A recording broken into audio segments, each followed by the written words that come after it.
So Mike, I mean, we see that we've got more than, I guess, the ordinary number of bands, even with a lot of program EQs, but the unit is a stereo unit. It is. It's, as you can see, it's uses 6 stereo pots. It's meant to have 0 phase shift, and it does. When you lay it out like this with these stereo potentiometers, this avoids the possibility for phase shift across the channels and kind of messing up your mix when you're EQing left and right. So the unit can be used as a single mono channel quite easily, and I do that often. When I'm tracking and so forth, if I want to enhance a vocal or do whatever instrument. But it's primarily intended as a stereo equalizer, and it's laid out as such. Now the unit has severe specifications. It has a -100 noise floor. The crosstalk is even at 20 kilohertz is up around -90. So it's EQs have to be quiet, obviously, because you want to be able to boost up a lot of frequency information without any hiss, of course. So we strive to make the quietest equalizer we can, because we want people to be able to turn these knobs up all the way without any pain or harshness. Of course, distortion figures are very low with this thing.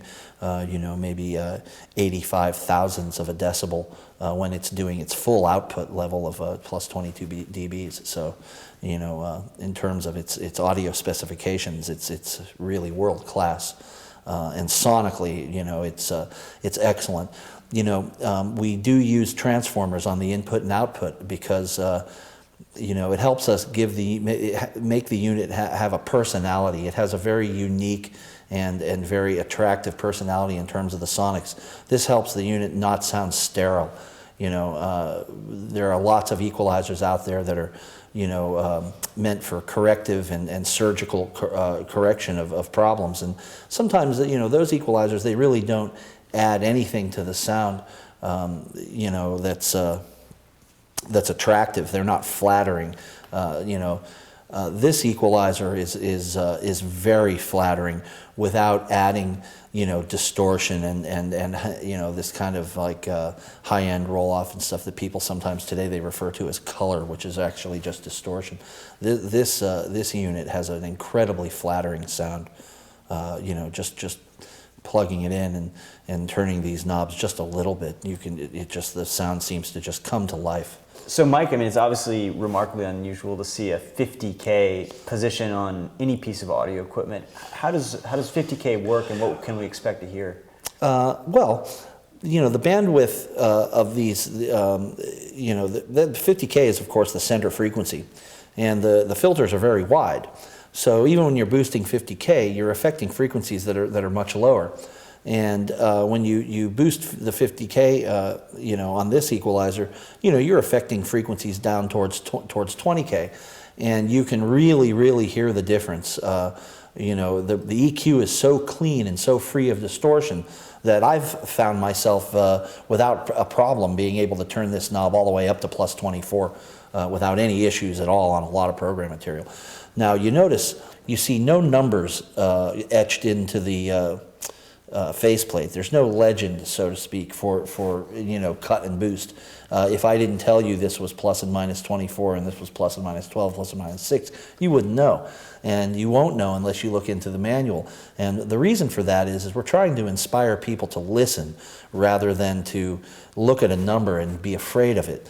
If there's a 24 etched into the faceplate, a lot of engineers, especially I think less experienced ones, they have it in the back of their mind that 24 dBs of boost of anything has to be wrong. And that's really not the case, especially if you have a device that sounds like this and is this free of distortion and this sweet sounding. So, I elected to keep all the numbers off the faceplate in an effort to get people to just simply listen and put the knobs where it sounds best, not where where somebody, that they've read in Gear Sluts has told them that the knobs sound best, or where, somebody who's taught them engineering has told them there shouldn't be any limitations, on what you're doing in your engineering. You just want to put it where you think it sounds best, and always put it where you think it sounds best, in your first impression. I learned that a long time ago, to stop turning knobs the second that I think it sounds fantastic. That's usually where it sounds fantastic, and just stop, because if you keep turning knobs, you start to second guess yourself, and it'll just never be as good as it is when you first hear that it sounds great. So. Well, Mike, when we were first kind of messing around with it, what I was experiencing was the fact that it didn't really matter where I was positioning the frequency EQ. I could get really great results, and they didn't seem to clash with one another either. Oh, no. Can you talk about how you went about selecting the frequencies? Well, I wanted I wanted the equalizer to have the most musical sound possible, right? So if that's if that's the case, and you want it to be a finishing EQ rather than a surgical EQ, and you're going to use these broad overlapping bandpass filters like this, then you really need to carefully select the center frequencies, so that you can add the most richness and harmonic content to the music that you're working on. And that's really how we did it. And you look back through the past, at some of the best equalizers that are designed like this, and you take some a cue from them, and then you do your own experimentation in the shop, and you come up with you come up with something like this. So there's not too much rocket science to that. It's just you go with what you think sounds best over across a wide range of music, and that's what we've done here. We tried to give the engineer the most flexibility and the sweetest sound. If we can get both of those things, great flexibility and a fantastic sound, then we're achieving something and giving you a very good tool, to work with. Well, honestly, for 6 bands, something that sounds this great, 2 channels, stereo unit, Yeah. you are getting a lot for your money. Oh yeah, and it's incredibly clear. And when you buy this equalizer, you're really buying its sound. It really is unlike any other equalizer I've ever worked with, and I've worked with a lot of program equalizers and channel strip equalizers and parametric EQs, and this thing is truly special in terms of its sonic quality. Mike, I really want to thank you for spending the time with us. It's been eye-opening. You're welcome. This thing is a true work of art, and not unlike the SCL1 compressor that we've been loving. I mean, it's really doing things that no other piece of gear that we've got can do, and so that's saying a lot. Well, thanks. I appreciate the opportunity to come down here and talk about it, and it's incredibly compatible with the SCL1. It works in the signal chain with that device really well. So if there are any SCL1 users out there who are thinking about a program equalizer, there is no better. If you're already using an SCL1, this goes with it, really, really well. Just patch it right into the output of your compressor, and you'll have an excellent finishing path for either your mix bus or in mastering.